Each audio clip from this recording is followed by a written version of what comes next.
Hi hello అండి, అందరికీ నమస్కారం. మళ్ళొకసారి మీ అందరికీ నా సక్సెస్ హిందీ ఛానల్లోకి స్వాగతం.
ఎవ్వరూ ఇష్టపడరు. అలాగే మనం కోకిలలా మృదువుగా మాట్లాడితే మనకే లాభం, కానీ కాకిలాగా కఠినంగా మాట్లాడకూడదు. ఈ ఉన్ముఖీకరణకి సంబంధించి 3 ప్రశ్నలు ఉన్నాయి. వీటిని కూడా తెలుసుకునే ప్రయత్నం చేద్దాం. మొదటి ప్రశ్న, కవి ने बिना फल वाले वृक्षों के विषय में क्या कहा है? కవి పండ్లు లేని చెట్ల గురించి ఏం చెప్పారు? జవాబు, కవి ने कहा कि बिना फल वाले वृक्ष व्यर्थ ही अपनी अकड़ दिखाते हैं. పండ్లు లేని చెట్లు అనవసర గర్వాన్ని చూపిస్తాయి అని కవి చెప్పారు. రెండవ ప్రశ్న, ఫల్దార్ వృక్షకి విశేషత బతాయియే. పండ్లనిచ్చే చెట్ల యొక్క విశేషతను చెప్పండి. జవాబు, फलदार वृक्ष की विशेषता है कि फलों को देने वाला पेड़ बहुत नम्र होता है, वह हमेशा झुक कर रहता है. పండ్లనిచ్చే చెట్లు గొప్పతనం ఏమిటంటే పండ్లనిచ్చే చెట్టు చాలా వినయంగా ఉంటుంది, అది ఎప్పుడూ వంగే ఉంటుంది. మూడవ ప్రశ్న, బుల్బుల్ और కవ్వే में अंतर स्पष्ट कीजिए. కోకిల మరియు కాకిలోని తేడాను తెలపండి. జవాబు, बुलबुल की बोली मीठी होती है, कव्वे की बोली मीठी नहीं होती. కోకిల గొంతు తీయగా ఉంటుంది, కాకి గొంతు తీయగా ఉండదు. ఇప్పుడు ఉద్దేశ్యని గురించి తెలుసుకుందాం. छात्रों को काव्य रचना में दोहों से परिचित कराना, सृजन करने की प्रेरणा देना और उनमें नैतिक मूल्यों का विकास करना इस पाठ का मुख्य उद्देश्य है. విద్యార్థులకు కావ్య రచనలో దోహా గురించి పరిచయం చేయడం, సృజనాత్మకతను కల్పించడం మరియు నైతిక విలువలను అభివృద్ధి చేయడం ఈ పాఠం యొక్క ముఖ్య ఉద్దేశం. దోహా అంటే 2 పంక్తులలో పూర్తయ్యేటువంటి పద్యాన్ని దోహా అంటారు. ఈ దోహాలు తక్కువ పదాలలో ఎక్కువ విషయాన్ని చెప్పగలవు. ఇదే దీనికి ఉన్నటువంటి ప్రత్యేకత. ఇప్పుడు విधा विशेष గురించి తెలుసుకుందాం. पद्य रचना में दोहा एक विशेष पद्धति है. दोहा बहुत प्रभावशाली होती है. పద్య రచనలో దోహా ఒక విశేషమైన పద్ధతి. దోహాలు చాలా ప్రభావవంతమైనవి. విషయ ప్రవేశ్ ఈ విధంగా ఉంది. नैतिक गुणों के विकास द्वारा ही हम अच्छे बुरे सही गलत में भेद कर सकते हैं. నైతిక గుణాల వికాసం ద్వారానే మనం మంచి చెడు తప్పు ఒప్పుల మధ్య తేడాను తెలుసుకోగలం. ముందుగా కవి పరిచయం. రహీంకి సంబంధించినటువంటి కవి పరిచయం. కవి రహీం. जीवन काल 1556-1626. प्रसिद्ध रचनाएं रहीम सतसई, बरवई नायिका बेन, श्रृंगार सोरठ. विशेषता संस्कृत, अरबी, फारसी के विद्वान थे. अकबर के मित्र, प्रधान सेनापति व मंत्री थे.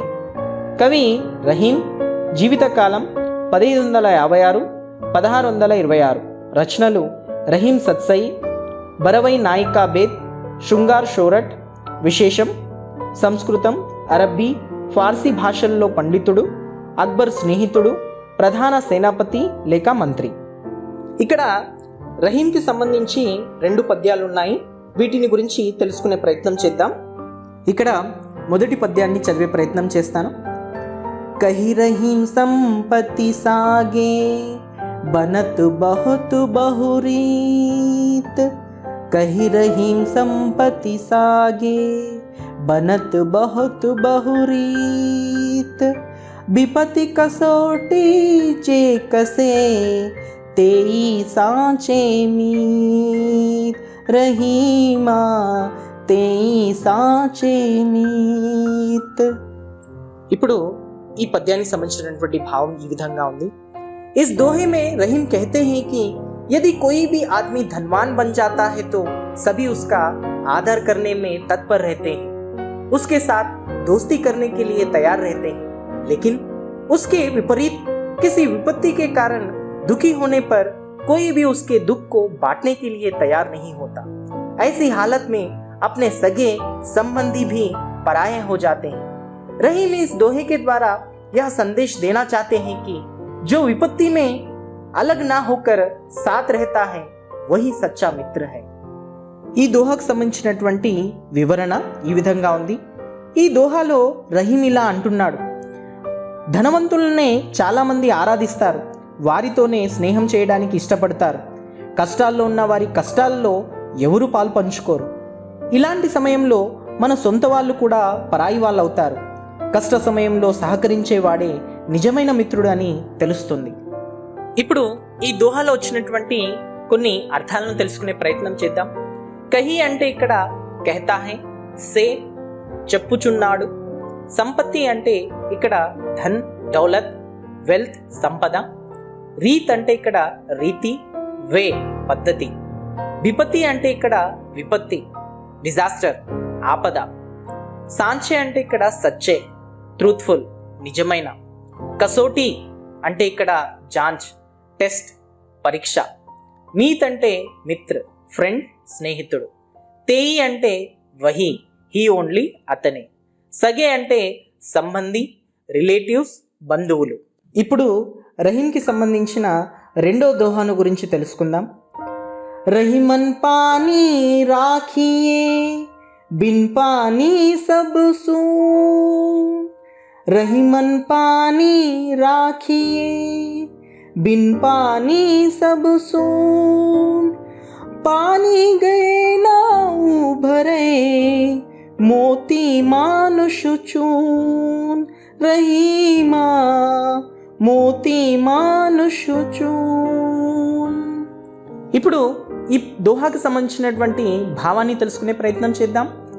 इस दोहे में रहीम ने जीवन में जल के महत्व पर प्रकाश डाला है. वे इस दोहे में पानी शब्द के 3 अर्थ बताए हैं जो जल, इज्जत, चमक से संबंधित हैं. इज्जत यानी कि गौरव के बिना मनुष्य, चमक के बिना मोती और जल के बिना चूना व्यर्थ होता है. पानी के बिना इन तीनों का कोई महत्व नहीं है. ఇప్పుడు ఈ భావాన్ని తెలుగులో అర్థం చేసుకునే ప్రయత్నం చేద్దాం. ఈ పద్యంలో జీవితంలో గౌరవం యొక్క గొప్పతనం గురించి చెప్పబడింది. ఈ పద్యంలో రహీం నీరు అనే పదానికి 3 అర్థాలు చెప్పాడు. నీరు, గౌరవం, మెరుపుకు సంబంధించినవి. గౌరవం లేకుండా మనిషి, మెరుపు లేకుండా ముత్యం మరియు నీరు లేకుండా సున్నం వ్యర్థం. నీరు లేకుండా ఈ మూడింటి యొక్క మహత్వం లేదు. ఇప్పుడు ఈ దోహాలో వచ్చినటువంటి కొన్ని అర్థాలని తెలుసుకున్నాం. పానీ అంటే ఇక్కడ కాంతి, చమక్, షైన్, కాంతి. పానీ అంటే ఇక్కడ ఇజ్జత్, రెస్పెక్ట్, గౌరవం. పానీ అంటే ఇక్కడ జల్, వాటర్, నీరు. బిను అంటే బినా, వితౌట్, లేని. సూన్ అంటే ఇక్కడ శూన్య, ఎంటీ, జీరో, ఖాళీ లేదా శూన్యం. ఊబ్రై అంటే ఇక్కడ ఉద్ధార్ హోతా, ఇంప్రూవ్, ఉన్నతి పొందును. మోతి అంటే ఇక్కడ మోతి, పెరల్, ముత్యం. మనుష్య అంటే ఇక్కడ మనుష్య, మ్యాన్, మనిషి. చూన్ అంటే ఇక్కడ చూనా, లైమ్, సున్నం. ఇప్పుడు కవి బిహారీలాల్ గురించి తెలుసుకుందాం. కవి పరిచయం ఇలా ఉంది. कवि बिहारी, जीवन काल 1595-1663, प्रसिद्ध रचनाएं बिहारी सतसई। विशेषता, इनके दोहे नीतिपरक होते हैं। इनके दोहों के लिए गगर में सागर भर देने वाली बात कही जाती है। कवि बिहारी जीवित कालम 1595-1663, రచనలు బిహారీ సత్సై. విశేషం, ఈయన దోహలు నీతిపరమైనవి. ఈయన దోహాల గురించి చెప్తుంది గగర్ మే సాగర్ భర్ దేనే వాలి అని చెప్తారు. అనగా చిన్న కుండ లాంటి పద్యంలో సముద్రం అంత భావాన్ని నింపుతారు. బిహారీలాల్కి సంబంధించి కూడా 2 దోహాలు మనకున్నాయి.